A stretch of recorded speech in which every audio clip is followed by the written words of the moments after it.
कई लोग कहते हैं महाराज जी, जिस रुद्राक्ष को हम पहनते हैं उस रुद्राक्ष को कहाँ नहीं पहनकर जाना चाहिए। 5 स्थान बताएं जहां रुद्राक्ष पहनकर नहीं जाया जाता। कितने स्थान है? 5। और रुद्राक्ष को 5 स्थान पर पहनकर नहीं जाते। और रुद्राक्ष के लिए वर्णन किया गया है कि रुद्राक्ष कब कब उतार कर उसको वापिस अभिमंत्रित करना चाहिए। 5 जगह पहनकर नहीं जाना चाहिए और रुद्राक्ष को अभिमंत्रित करना मतलब सीधा अमावस्या के दिन, पूर्णिमा के दिन, शिवरात्रि के दिन, श्रावण महीने के सोमवार को, प्रदोष के दिन, ये दिन आपके शरीर में जहां पर भी रुद्राक्ष है, आपके गले में अगर आप रुद्राक्ष पहने हो, आपके हस्त कमल में आप रुद्राक्ष पहने हो, आपने अपने पास में कहीं रुद्राक्ष रख रखा है, तो उस रुद्राक्ष को अमावस्या, पूर्णिमा, शिवरात्रि या श्रावण का सोमवार या प्रदोष आदि इस दिन उस रुद्राक्ष को एक बार दूध में धोने के बाद उसमें थोड़ा सा सरसों का तेल अवश्य लगाना चाहिए। क्या होगा उससे? उससे होगा क्या? शिव महापुराण की कथा कहती है, महाराज रुद्राक्ष को दूध में धोने के बाद, स्नान कराने के बाद जल से स्नान कराया, थोड़ा सा सरसों का तेल लगा दिया। महाराज क्या मिलता है उससे? तो कहा उस रुद्राक्ष में बल प्राप्त होता है। कौन सा बल? जो शरीर के अंदर बीमारियां बढ़ती हैं, उस बीमारी को वो रुद्राक्ष धीरे धीरे समाप्त करना प्रारंभ कर देता है। पर एक और चीज याद रखना, जिस रुद्राक्ष के पानी को आप बीमारी के समय पर गलाकर पीते हो, उसमें सरसों का तेल नहीं लगाना। उसमें सरसों का तेल नहीं लगाना। उसको तो आप केवल स्नान कराओ दूध से, जल से, और फिर उसको गला दीजिए, उसका पानी आप पीना चालू कर दीजिए। जिसको बड़ी बीमारी होती है उसके लिए कल कथा में वर्णन किया रुद्राक्ष के जल। फिर रुद्राक्ष का जल पिया जाता है शरीर के अंदर से रोग को, बीमारी को हटाने के, रोग बीमारी को समाप्त कर। तब 5 स्थान बता दिए, 5 जगह बता दी, 5 स्थान निश्चित कर दिए जहां पर रुद्राक्ष को पहनकर नहीं जाना। पहला, किसी की मृत्यु वाली जगह पर। दूसरा, जहां पर बच्चे का जन्म हुआ। मृत्यु आदि जगह पर सूतक लगती है, जहां बच्चे का जन्म लेता है वहां सावड़ लगती है। मतलब जीव जाने के बाद दुख का सूतक होता है, और बच्चा जब जन्म लेता है तो सुख की सावड़ रहती है।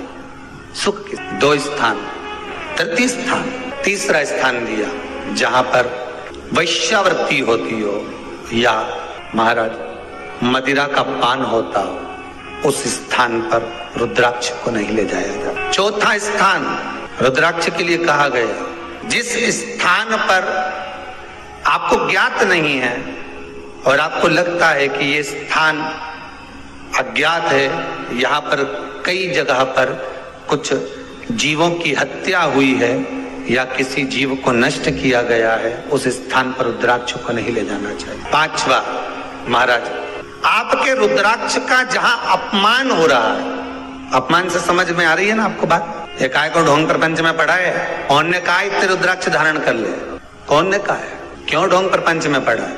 अगर हम रुद्राक्ष गले में पहन लेते और नारी का रजस्वला धर्म आ जाता है, रजो धर्म का समय आ जाता है, वो रुद्राक्ष हम गले में धारण कर कर रखते हैं, तो वो रुद्राक्ष क्या वो बेकार हो जाता है? पहले एक बात बहुत अच्छे से समझ में, आप सन्यासी हो, जम के बोलो जरा, आप तपस्वी हो, आप साधक हो, आप उपासक हो, या आप बैरागी हो, आप एक गृहस्थी हो, घर में रहने वाली माँ गोदी में रखा हुआ बालक अगर गंदगी भी कर दे, पूरे कपड़े को भी बिगाड़ दे, तो माँ बच्चे का कपड़ा बदल देती है, और बदल कर माँ को ये जरूरी नहीं है कि उसको साड़ी बदलना, उसको कपड़े बदलना या उसको फिर नहाना।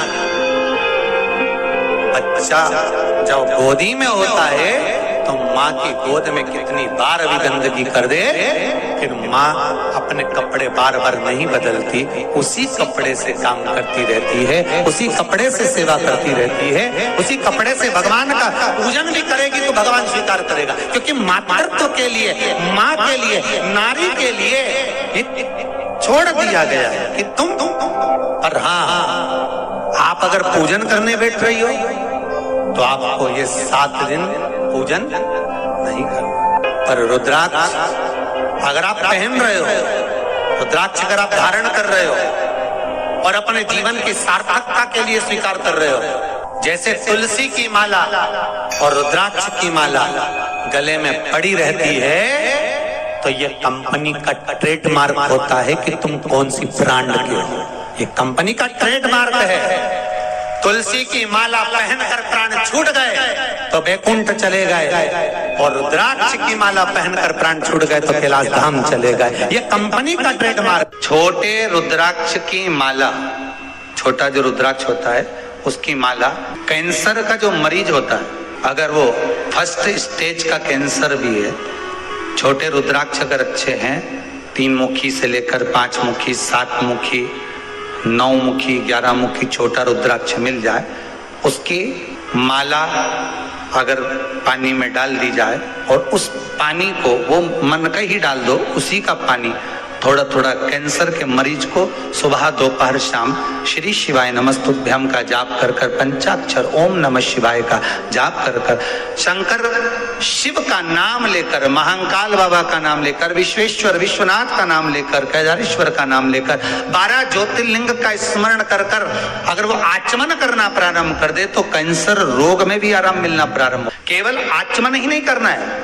अगर स्त्री है तो अपने उल्टे हाथ पर भी उस मनके की माला को लपेट सकती है। पुरुष है अपने राइट हैंड में उस माला को, अगर कैंसर से पीड़ित व्यक्ति है, रोग से बहुत पीड़ित व्यक्ति, उसको बल मिलता है, उसको पावर मिलता है, उसको एक एनर्जी, उसको एक तेज मिलता है रोग से लड़ने का। कई लोग कहते हैं महाराज जी रुद्राक्ष को सिद्ध कैसे करना चाहिए?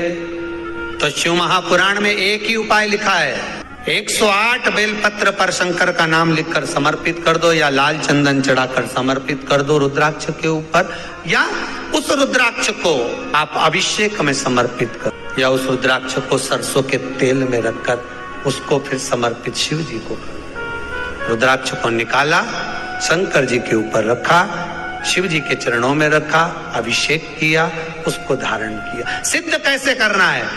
तो शिव महापुराण की कथा में एक संवाद बड़ा सुंदर लिखा कि रुद्राक्ष अपने आप में सिद्ध है।